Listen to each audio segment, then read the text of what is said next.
Welcome to our channel, ladies and gentlemen. As always, thank you very much for your continued support. Please subscribe to our channel if you are watching us for the first time. Don't forget to click the notification bell. Allow me to also request you to give this video many likes. It goes a long way in promoting the video and the channel. You can also help us share our videos. And to all our returning subscribers and all our supporters, thank you very much in a very special way. Ladies and gentlemen, we are in a season where Kenyans are showing their anger, and they are expressing their anger in no uncertain terms.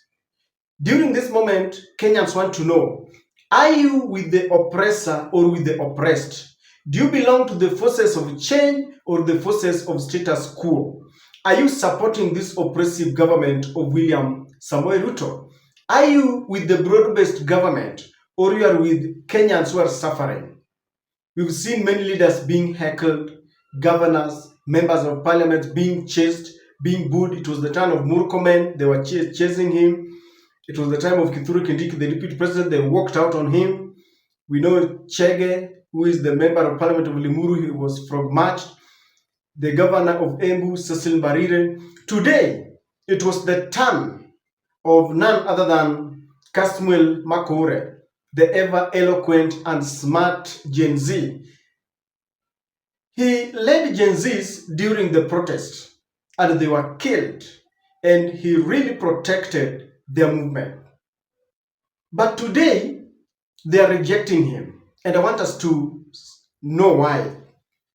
Gen Zs went to the streets once again, and they were supporting ladies who are crying out and crying to the government to protect them because of the femicide that is going on. We've seen our ladies being killed, and no one is rising up to be accountable. We have a government that is in place. We have a president who took oath of office and said he would protect us. After the kidnappings and killings, we also have news that our ladies are being killed.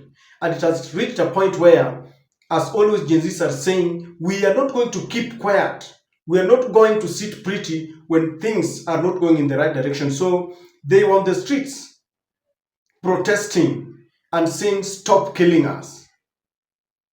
And I want us to watch as they were protesting. Then when we come back, we want to see how Kasmuel McOure also tried to endear himself joining them in the demonstrations, and they could have none of it. They told him, Kwenda Ooko. First, let us see how Gen Zs were protesting and the CBD was brought to a standstill. Killing women! Stop killing women! Stop killing women! Stop killing women! Stop killing women! Stop killing women!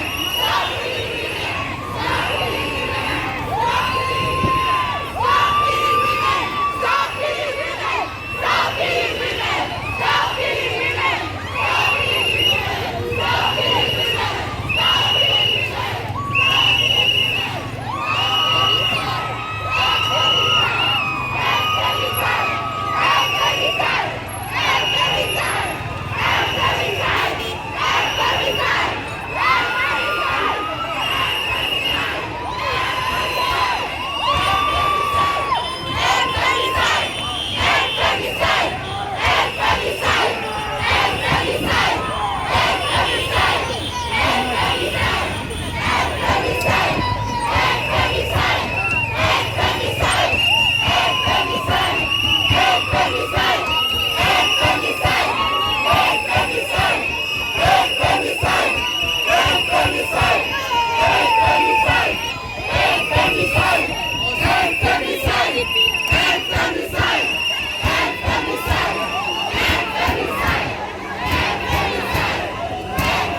Hey guys, this is what is happening in the CBD right now.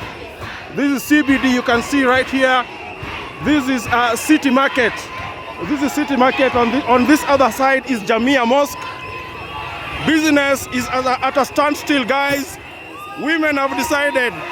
Women are saying, Stop killing women! Stop killing women! Stop killing women! Stop killing women! Stop killing women! Stop killing women! Stop killing women! Stop killing women! Stop killing women! Stop killing women! Stop killing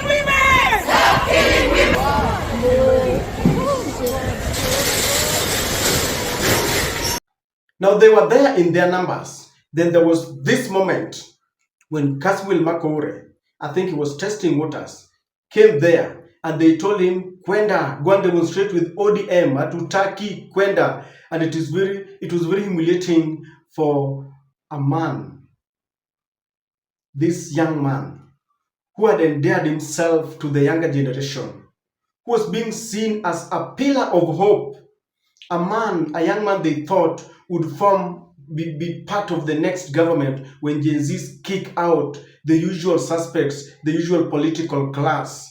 And Kasmuel McOure could not believe his eyes. This is what happened.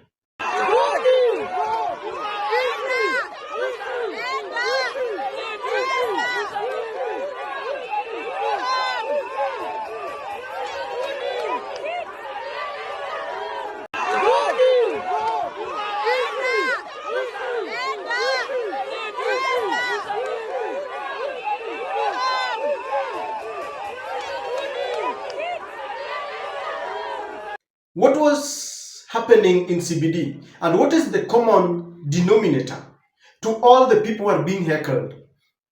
If you look at Cecil Mbarire, if you watch that video, if you listened to what they were telling Murkomen as they disallowed him to speak to them, if you listened to the crowd that was walking away from Kithure Kindiki, if you listen to all of them, the bottom line is those who have aligned themselves to William Samoei Ruto, to the UDA government, have become the common enemy of Kenyans. Kasmuel McOure was once very eloquently and explicitly explaining why Ruto must go home. He did not want anyone who associated himself with William Ruto because they had been killed. In fact, it is by the grace of God that McOure is still alive. Or some people may even think that he was part and parcel of the government because many of them were killed. He was at the front line, lakini hakuguzwa. So some people are saying that maybe this guy was not part of us. But ladies and gentlemen, they feel that Kasmuel McOure betrayed them. After the killing of Gen Zs, he joined Raila Amolo Odinga. And people do not want to associate with Raila, especially Gen Zs, because Raila used to speak on behalf of the downtrodden, on behalf of the weak. Alikuwa mtetezi wa watu.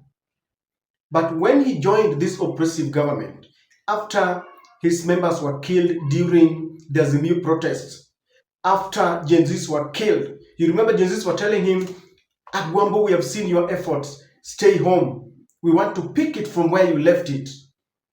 He joined the government. And since he joined the government, we've never seen him talking about the killings of Gen Zs. We've never had him speak about those who were killed during Azimio protest. Instead, what we have seen is a broad-based government, which is now the ODM part that went to the government are now defending William Ruto more than even Kimani Chungwa. They are ready to take the bullet. And this is why when Kasmuel McOure joined Raila, they felt he is a traitor. Because all of them, they now feel all of them are the same. In Bomas, when people went to there was public participation on whether to impeach or not to impeach Rigathi Gachagua. Morana Kibasu was chased like a thief, but Kasmuel McOure was spared. Yet they were in the same vehicle. People thought that they were driving towards change. All of a sudden, Kasmuel McOure changed and he joined the government. And this is after William Ruto told us that Gen Z started their protest.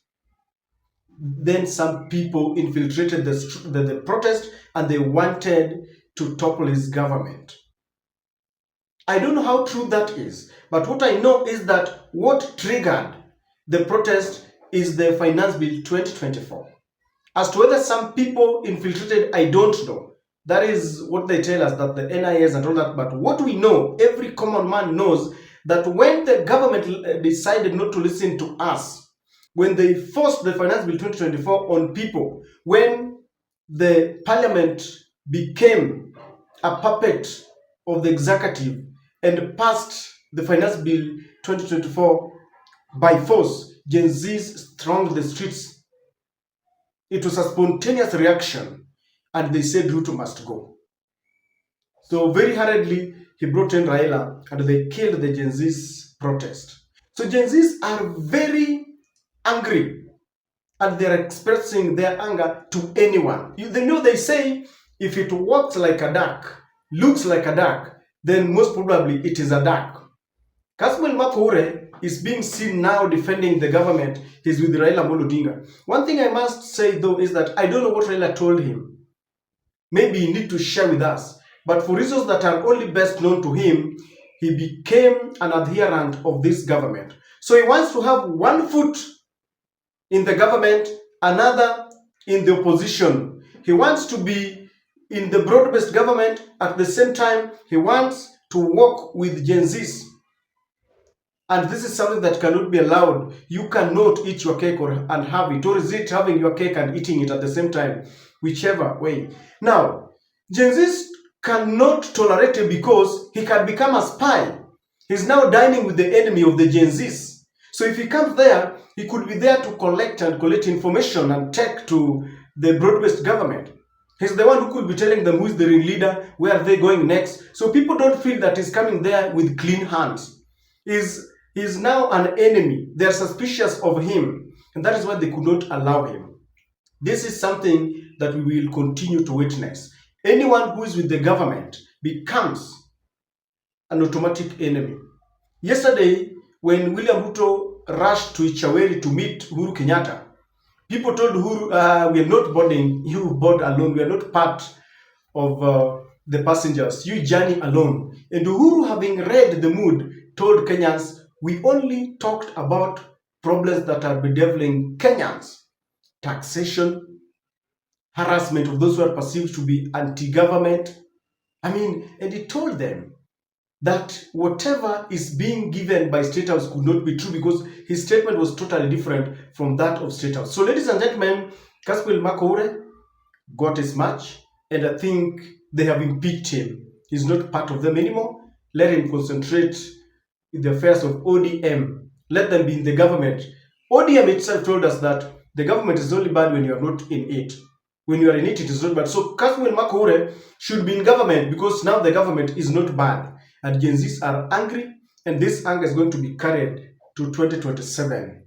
Wacha nikwambie, mtaona moto. Mtaona moto. This time round, it's gonna be a revolution in 2027. They are going to cast that ballot, and someone must go home.